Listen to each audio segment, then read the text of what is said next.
comme vous avez pu le constater.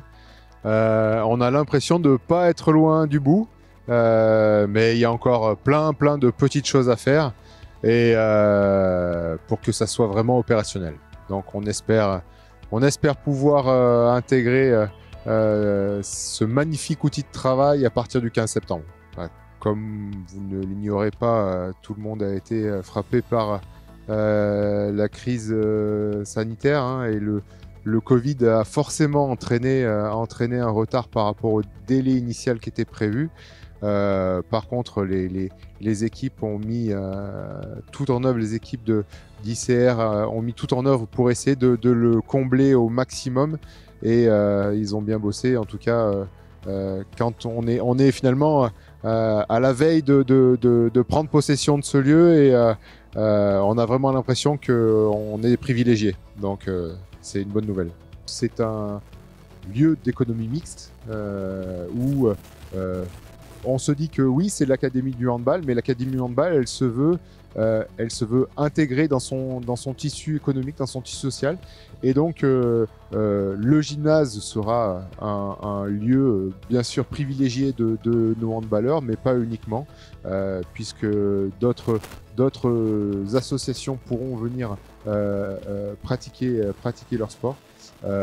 C'est un environnement également économique, puisque certes, des espaces sont loués à des entreprises et c'était clairement une des ambitions que l'on avait de mêler ces deux choses, puisque le sport professionnel est intimement lié à l'activité économique. Donc il y aura déjà des bureaux à louer, certaines surfaces restent à louer.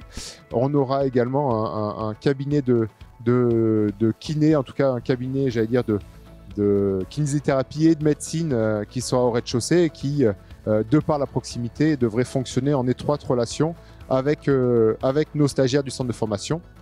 Et bien sûr, pour finir, nos stagiaires, nos jeunes qui sont sous convention chez nous et pour lesquels nous devons nous assurer de leur logement. Alors, on a 18 studios à louer, on en a 12 qui sont réservés à nos stagiaires à nous, et 6 autres qui sont ouverts à une population que l'on aimerait sportive, parce que je crois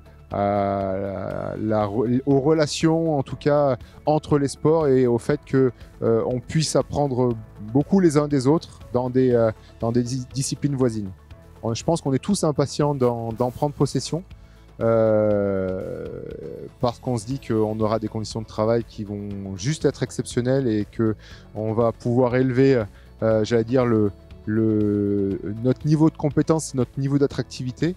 Après, je suis aussi conscient que cette nouvelle structure à gérer ne sera pas forcément simple et qu'elle va devoir nécessiter un certain temps d'adaptation pour que tout le monde s'y sente bien et que le travail soit optimisé.